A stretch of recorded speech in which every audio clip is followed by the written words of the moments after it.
Shalom keluarga Kristus, apa kabar? Tanpa terasa kita sudah memasuki di bulan Mei. Kita tidak sadari ternyata sudah memasuki bulan kelima di tahun 2020 ini. Dan ternyata sesuai dengan rencana Tuhan, pada masa bulan Mei ini kita sedang dalam menjalani PSBB. Itu semua segala sesuatu tidak ada yang mengejutkan bagi Tuhan. Dan Tuhan akan membentuk kita lewat proses pandemi corona COVID-19 saat ini. Segala sesuatu tidak ada yang mengejutkan. Karena Tuhan itu berdaulat. Dialah Alfa dan Omega. Dialah yang awal dan dialah yang akhir. Dia sudah mengatur segala sesuatunya. Semuanya dalam rencana Tuhan. Kita tidak perlu bertanya kepada Tuhan, mengapa? Yang kita harus tanya pada Tuhan, Tuhan, tuntun aku, apa yang harus aku lakukan? Kita akan memasuki renungan firman Tuhan pada hari ini. Bertemanya adalah carilah Tuhan, karena memang Tuhan itu harus kita cari. Pada saat kita butuh kekuatan, maka Tuhan akan berikan pada kita kekuatan yang baru, bagaikan Raja Wali. Mari kita berdoa. Bapa yang baik, kami berdoa ya Bapa, di dalam nama Tuhan Yesus Kristus. Kiranya Tuhan berkati Tuhan, umat-Mu, jemaat-Mu, GBI Keluarga Kristus, dan semua Tuhan penonton yang menyaksikan siaran ini Tuhan. Tuhan berkati mereka. Kami semua dalam pergumulan, masing-masing setiap kami dalam pergumulan Tuhan. Tetapi kami tahu, Engkau Allah yang berdaulat, Engkau Allah yang berkuasa. Hanya Engkaulah pencipta langit dan bumi. Engkau mengatur segala sesuatunya. Karena tidak ada sesuatu yang mengejutkan bagi Engkau. Semua sudah diatur secara detail di hadapan-Mu ya Tuhan. Dan kami hanya mau taat. Yang paling penting kami lakukan, kami mencari Engkau. Tuntun Tuhan, urapi hamba-Mu yang akan menyampaikan firman-Mu. Dan urapi kami semua yang akan mendengarkannya. Supaya kami mendengarkan firman-Mu dengan tuntunan Allah. Terima kasih Bapa, dalam nama Yesus kami berdoa. Tuhan Yesus berkati, mari kita renungkan firman Tuhan ini. Carilah Allah, itulah topik yang Tuhan ingin kita dengar pada minggu ini. Karena Allah itu berkenan untuk kita cari. Pada masa pandemi corona seperti ini, dibalik daripada ancaman corona, terdapat suatu ancaman resesi. Mungkin saat ini kita semua sudah dalam mulai pergumulan secara ekonomi. Karena kita tidak bisa melakukan kegiatan aktivitas, sehingga roda ekonomi kita mulai berputar jalan. Mungkin ada lagi yang mengalami pergumulan yang lain, yaitu seperti sakit penyakit. Dengan adanya pandemi ini, sehingga menambah beban baru lagi dalam pergumulan kita yang sudah kita miliki saat ini. Mungkin kita juga sudah ada memiliki pergumulan mengenai keluarga atau pergumulan apapun yang kita alami. Dengan adanya COVID-19 seperti ini membuat kita bertambah lagi beban yang kita alami. Sehingga kita tidak bingung mau lakukan apa. Saatnya kita mencari Tuhan. Kita berseru kepada Tuhan. Tuhan tolong. Seperti Petrus pada saat dia berjalan di atas air mengikuti Tuhan, lalu karena gemuruh ombak, deru angin, basahnya air laut, kemudian dia mulai bimbang dan dia tenggelam. Pada saat dia tenggelam, lalu Petrus berteriak, Tuhan tolong. Pada saat itu juga, Tuhan Yesus mengulurkan tangannya, menarik Petrus ke atas. Petrus menjadi tertolong. Tuhan yang sama yang telah menolong Petrus akan menolong kita pada saat kita berseru kepada Tuhan. Di seluruh dunia terjadi kepanikan. Terjadi yang mereka sebut namanya panic buying. Mereka menimbun stok-stok makanan, stok-stok barang yang mereka anggap butuhkan. Itu bagi yang mereka memiliki kemampuan ekonomi. Bagaimana mereka yang tidak memiliki kemampuan ekonomi? Itu semua menjadi pergumulan saat ini. Setiap manusia sedang mengalami pergumulan yang hampir serupa. Mereka dalam pergumulan kepanikan. Mungkin yang ekonominya tidak ada masalah. Mereka juga sedang dalam pergumulan yang lain, yaitu kekhawatiran, ketakutan atas tertular, kekhawatiran atas keharmonisan keluarganya. Damai sejahtera mereka menjadi hilang dengan adanya kepanikan-kepanikan seperti itu. Harga masker menjadi naik. Belakangan sudah mulai turun. Lalu kemudian vitamin C mulai naik. Barang-barang menjadi naik. Harga buah mulai naik. Ini suatu kondisi yang memang mengharuskan secara hukum pasar seperti itu. Di mana permintaan itu lebih besar daripada supply, sehingga menjadi harga-harga bertambah naik. Di samping harga naik, ada lagi berita mengatakan 1,6 juta warga Indonesia kehilangan pekerjaan. Menunjukkan ekonomi yang mulai melemah. Kemampuan daya beli yang mulai melemah. Kemampuan untuk bertahan hidup yang mulai melemah. Inilah waktunya kita mencari Tuhan. Kita tidak bisa menyandarkan pada kekuatan kita sendiri. Kita tidak bisa menyandarkan pada kemampuan kita. Aku bisa selama ini, aku bisa melakukan sendiri. Ya aku doa, Bapa kami di dalam surga. Kita berdoa seperti itu. Tapi kita dalam hati merasa aku bisa karena aku, bukan karena kekuatan Tuhan. Pada saat inilah Tuhan menunjukkan bahwa segala sesuatu, kekuatan yang manusia miliki, yang manusia sombongkan, sebetulnya tidak ada apa-apanya. Karena Tuhan akan menunjukkan bahwa akulah yang berdaulat. Ekonomi melemah, otomatis kejahatan bertambah-tambah. Kita makin butuh perlindungan Tuhan. Kita butuh Tuhan lindungi kita dari segala malapetaka, dari segala yang jahat. Kita dengar kembali tingkat kematian bertambah 831 orang selama dalam beberapa bulan ini. Selama 2 bulan terakhir, itu kematian karena pandemi corona. Kita butuh Tuhan. Pada hari ini kita akan merenungkan firman Tuhan. Tuhan berkata melalui firman, yaitu 2 Raja 6, mengenai tema kapak timbul mengapung. Mari kita baca. Mulai ayat yang pertama.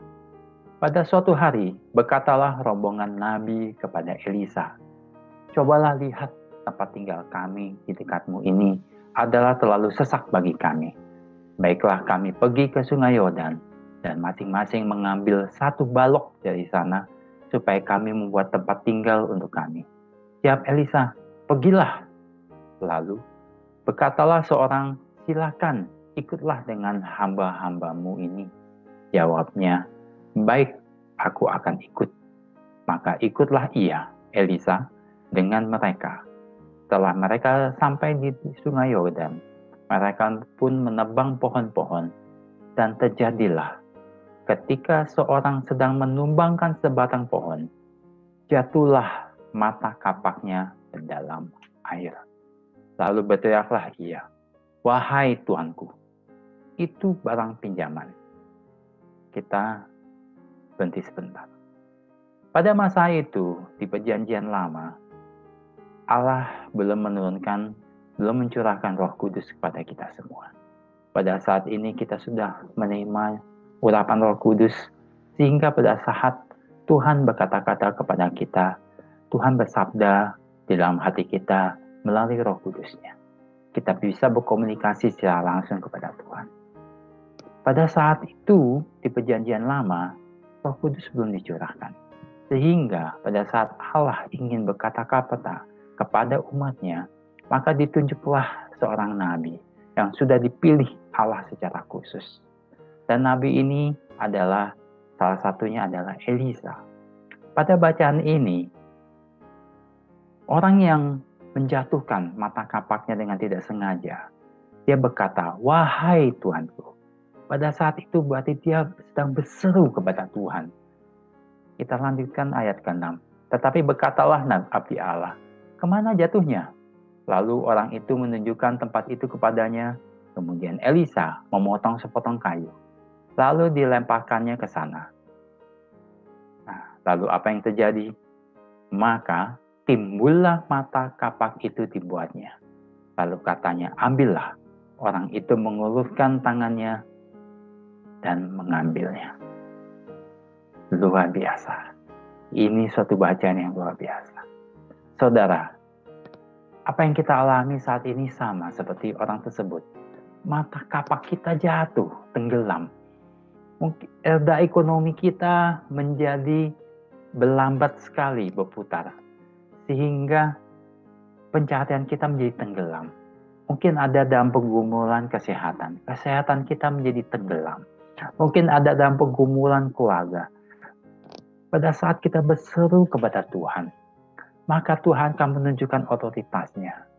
Kita perlu sekali lagi ingat bahwa Tuhanlah yang menciptakan langit, bumi, dan segala isinya. Dia bisa melakukan segala sesuatu. Kuasanya jauh lebih besar daripada hukum dunia. Hukum di bumi itu terjadi gravitasi. Mata kapak itu jatuh karena hukum gravitasi. Ada daya tarik bumi. Tetapi Tuhan dengan otoritasnya bisa mengatasi, bisa mengalahkan hukum gravitasi tersebut. Sehingga kapak yang berat itu yang tenggelam bisa dibuatnya mengapung. Maka Tuhan yang sama pada saat engkau berseru kepadanya, maka dia bisa membuat ekonomimu kembali mengapung. Segala persoalanmu itu kembali dibukakan jawabannya oleh Tuhan. Karena Tuhan itu berdaulat. Dia tidak bisa ditahan oleh gravitasi. Dia tidak bisa ditahan oleh gravitasi ekonomimu. Dia tidak bisa ditahan oleh gravitasi kesehatanmu. Dia tidak bisa ditahan oleh gravitasi masalah-masalahmu. Hukum gravitasi itu bisa diatasi oleh Tuhan. Karena dia sangat berdaulat. Pada saat engkau berseru kepada Tuhan, kita mencari Tuhan, maka dia adalah ya dan amin. Dia akan menolong kita. Karena Tuhan sendiri berkata, aku sekali-sekali tidak akan meninggalkan engkau. Karena engkau lah anakku laki-laki. Karena engkau lah anakku perempuan. Dia berdaulat, dia menyayangi kita. Kita berseru kepada Tuhan, kita mencari Tuhan. Maka Tuhan akan membuat kapakmu kembali mengapung. Dan sehingga dikatakan, orang itu mengulurkan tangannya dan mengambilnya. Tuhan akan dengan kuasanya yang luar biasa, dengan caranya yang ajaib. Makanya ada lagu, Allah kita heran dan besar, Allah yang heranlah.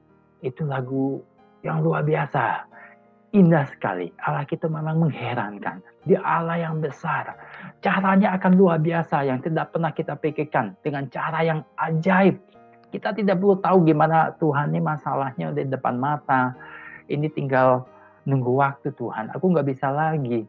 Tetapi cara Tuhan yang luar biasa, kita tidak perlu tahu caranya.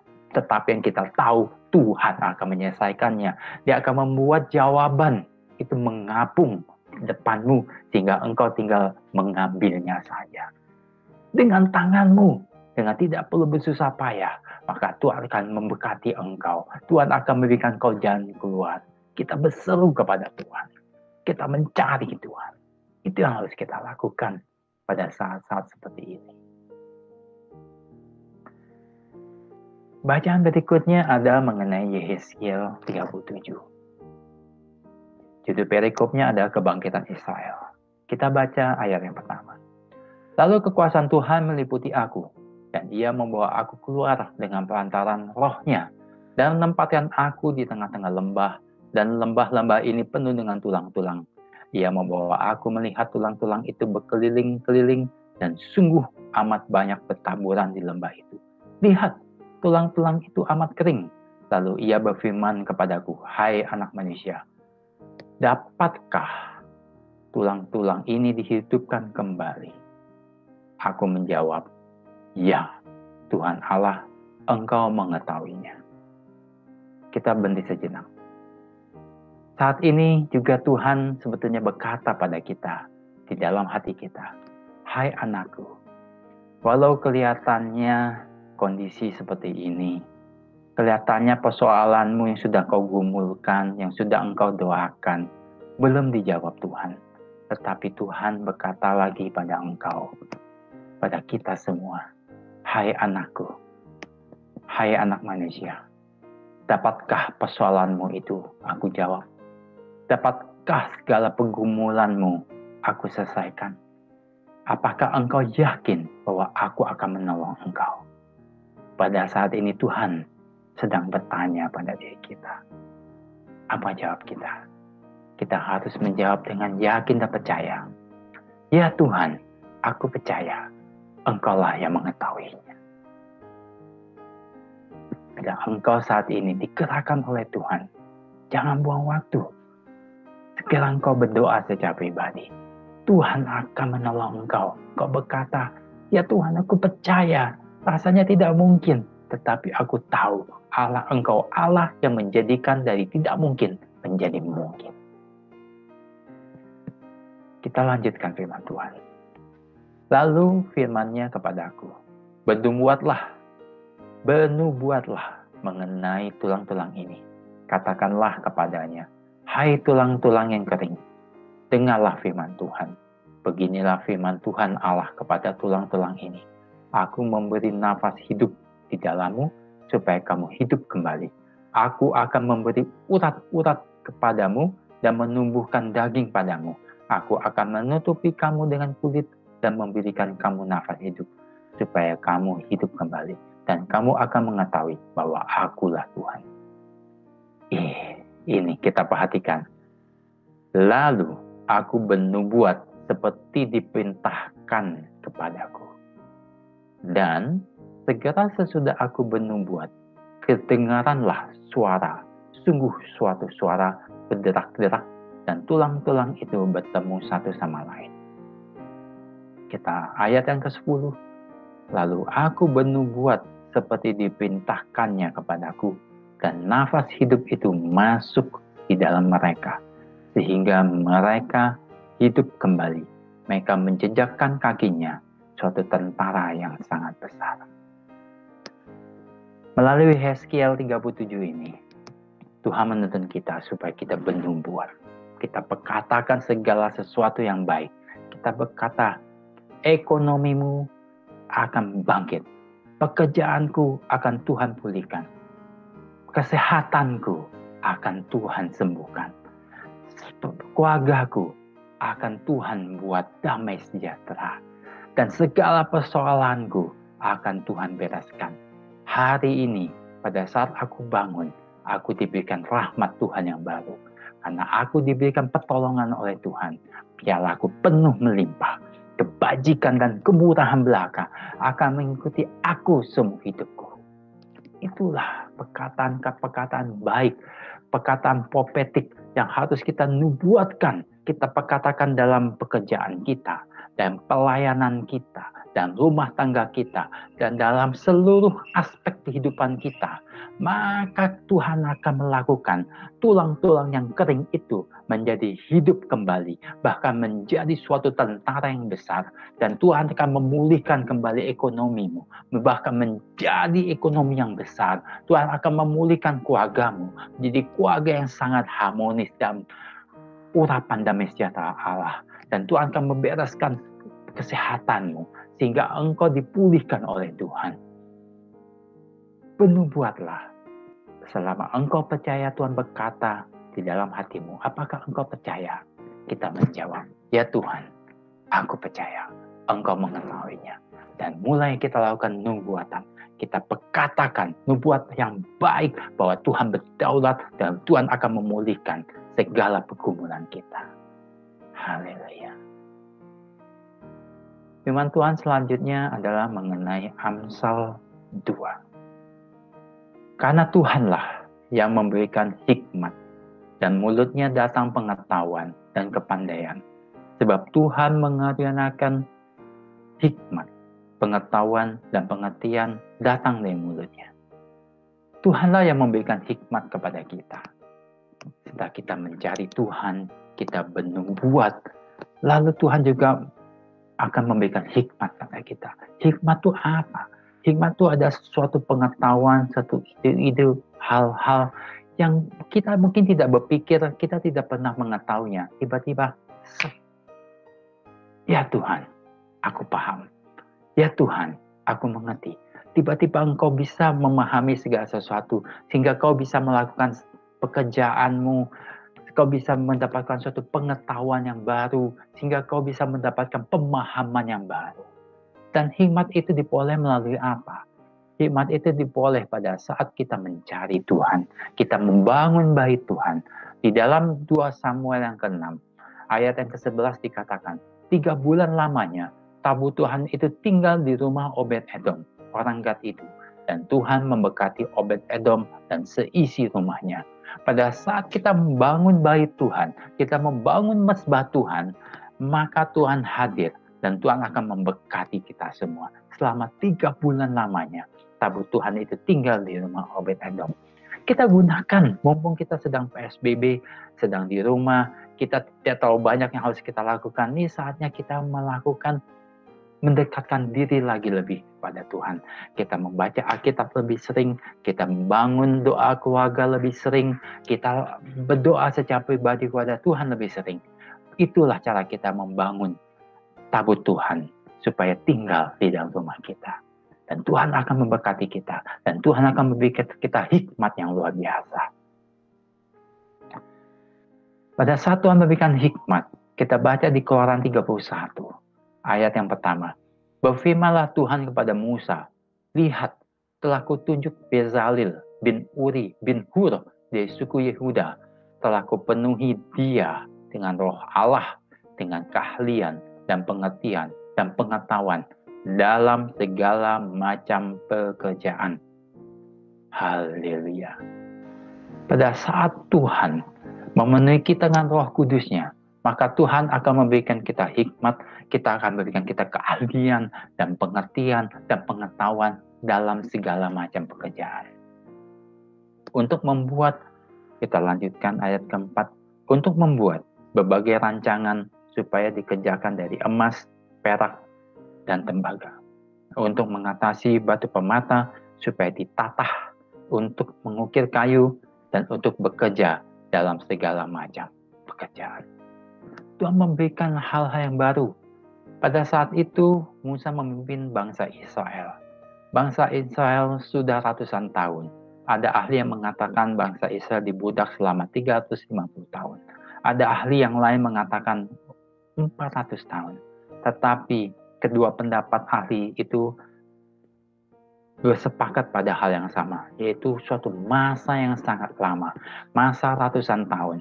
Dengan tenggang waktu ratusan tahun tersebut, itu kurang lebih 3 keturunan atau 4 keturunan. Itu udah suatu pekerjaan yang turun-menurun.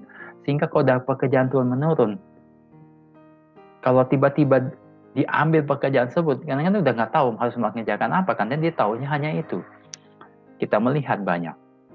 Kalau keluarga dari ayahnya dokter, anaknya biasanya tidak jauh dari dunia kedokteran. Nanti anaknya lagi tidak jauh juga dari dunia kedokteran. Ayahnya pengajar akademisi, anaknya pun juga menjadi pengajar akademisi. Nanti anaknya lagi menjadi pengajar akademisi. Bahkan juga ada, saya pernah baca suatu pohon, silsilah tukang bakmi. Ada namanya bakmi apa, saya lupa. Jadi dari keturunannya, dari mungkin kakeknya, buka bakmi, anak-anaknya, bahkan sampai hubungan keluarga yang horizontal. Itu seperti kayak sepupunya, iparnya, semuanya buka bakmi. Nah, itu suatu turunan.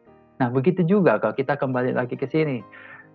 Ilmu yang sudah diketahui oleh bangsa Israel dan perbudakan selama 3-4 generasi, itu menjadi budak. Memecahkan batu, dipotong batunya supaya menjadi batu yang kotak-kotak, kemudian batu itu harus diangkut, kemudian disusun supaya menjadi suatu bangunan. Itu pekerjaan-pekerjaan yang berat secara fisik, pekerjaan-pekerjaan kasar. Dan saya percaya, walaupun tidak ditulis di Alkitab, tetapi dalam hal ini saya percaya, untuk pekerjaan yang bersifat terkait dengan emas, perak, batu permata yang disebutkan di Keluaran 31 ini, itu bukan jenis pekerjaan yang diberikan, dipercayakan oleh bangsa Mesir kepada bangsa Israel. Karena itu pekerjaan halus, pekerjaan seni, ya pekerjaan yang istilahnya mungkin berkelas.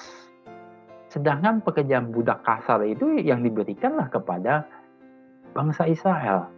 Sehingga bangsa Israel tidak memiliki suatu pengetahuan, keterampilan untuk pekerjaan halus dan berseni, berkelas yang berhubungan dengan emas, perak, tembaga, dan batu permata.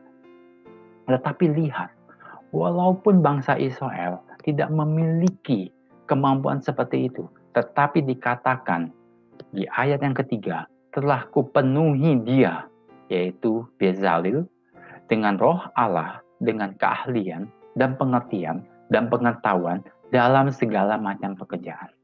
Pada saat ini, selama engkau percaya dengan roh Allah yang sama, yang mengurapi Bezalel, maka roh Allah itu juga akan memberikan engkau pengertian yang baru dan pengetahuan dalam segala macam pekerjaan. Engkau akan belajar hal-hal yang baru. Pada masa-masa pandemi seperti ini, kita banyak di rumah. Juga kesempatan kita memiliki banyak waktu untuk belajar hal-hal yang baru. Kita lakukan riset, kita lakukan hal-hal yang baru, apalagi. Karena Tuhan kita itu adalah Allah yang luar biasa. Maka Tuhan akan menuntun kita. Kita melakukan hal yang baru, kita jangan bicara, Tuhan, aku udah kelamaan, udah lama meninggalkan bangku sekolah. Aku mau belajar lagi, kayaknya udah males. Tuhan, kayaknya tidak mungkin. Otakku ini udah mulai bebal nih Tuhan, untuk belajar hal-hal yang baru. Tidak mungkin. Tidak ada yang tidak mungkin. Karena roh Allah yang akan memberikan engkau pengertian terhadap berbagai macam pekerjaan. Selama engkau giat, engkau betul-betul berusaha, engkau belajar dengan tekun, mencari, melakukan riset untuk hal-hal yang baru, untuk mungkin pekerjaan, bisnis yang baru, yang sekarang zamannya bukan lagi buka toko secara fisik, tetapi buka toko melalui digital, melalui e-commerce. Semuanya lewat laptop. Ya belajarlah kita ilmu-ilmu yang terkait dengan digital. Lakukanlah itu kita semua. Itu satu contoh. Maka Tuhan akan memberikan engkau kemampuan dalam segala macam pekerjaan. Tidak ada yang tidak mungkin. Karena Tuhan yang sama, yang Tuhan berikan urapan yang baru, pengetahuan berbagai macam pekerjaan kepada Bezalel, maka roh Allah yang sama juga akan memberkati kita dengan kemampuan yang baru. Haleluya. Kemudian Roma 15. Tuhan juga ingatkan, kita yang kuat wajib menanggung kelemahan orang yang tidak kuat. Jangan kita mencari kesenangan kita sendiri. Kita harus perhatikan juga sesama kita. Seperti kita ketahui, roda ekonomi melambat. Mungkin banyak orang-orang di luar sana yang lebih susah daripada kita. Baik orang yang seiman dengan kita, maupun orang yang tidak seiman dengan kita. Mereka mengalami pergumulan. Bila kita memiliki kemampuan yang lebih dan kita merasa lebih kuat, jangan lupa untuk membantu mereka. Jangan lupa untuk menolong mereka. Itu kita menabur hal-hal yang baik. Kita menabur hal yang luar biasa yang menyenangkan hati Tuhan. Dan Tuhan itu tidak pernah berhutang. Dan dia pasti akan menolong kita. Dan dia pasti akan membalasnya pada kita. Bukan berarti kita menolong dengan suatu pamrih. Tidak, karena inilah firman Tuhan. Kalau Tuhan akan membalaskannya, itu ada otoritas Tuhan. Tuhan membalasnya kapan? Mungkin ada yang langsung, ada yang kemudian tunggu waktu beberapa lama saatnya. Itu terserah Tuhan. Tapi yang paling penting adalah kita lakukan saja firman Tuhan. Kita menanggung kelemahan orang yang tidak kuat.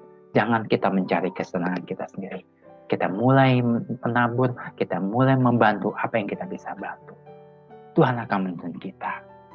Pada saat ini, bila engkau mendengarkan firman Tuhan dan engkau digerakkan, jangan engkau tahan-tahan. Buka hatimu, lembutkan hatimu, maka Tuhan akan menolong engkau. Tuhan akan menolong engkau. Pada saat ini engkau yang mendengarkan dan menyaksikan, dan engkau baru pertama kali dan belum pernah mendengarkan Tuhan Yesus, maka saya ajak, terimalah Tuhan Yesus. Engkau berdoa, ikuti doa saya. Tuhan Yesus, masuklah ke dalam hatiku. Aku buka hatiku. Masuklah engkau Tuhan sebagai Tuhan, Raja, dan juru selamat hidupku. Engkaulah pertolonganku. Pada saat ini juga aku menjadi milik Kristus. Yang lama sudah berlalu. Aku telah dilepaskan dari segala ikatan-ikatan yang jahat. Aku sekarang menjadi milik Tuhan Yesus. Aku dimataikan oleh darah Yesus. Aku menjadi milik Tuhan. Tuhan Yesus berkati.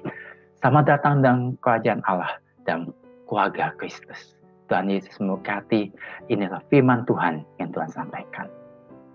Amin. Demikian firman Tuhan yang sudah disampaikan. Kita akan berdoa. Tuhan Yesus yang baik, kiranya berkati umat-Mu yang sudah mendengarkan firman-Mu. Berkati mereka, karena firman-Mu ada pedang bermata dua. Ya Tuhan, berlaku bagi yang menyampaikan dan juga berlaku bagi yang mendengar. Urapi kami semua Tuhan, supaya kami semakin tekun dan taat dalam menjadi Engkau. Kami peka akan tuntunan Allah Roh Kudus dan kami melakukannya. Karena Engkau adalah gembala yang baik. Engkau membimbing kami ke air yang tenang. Engkau menyegarkan jiwa kami. Jiwa kami segar di dalam Engkau. Di dalam nama Yesus. Tuhan Yesus memberkati di dalam nama Yesus. Amin.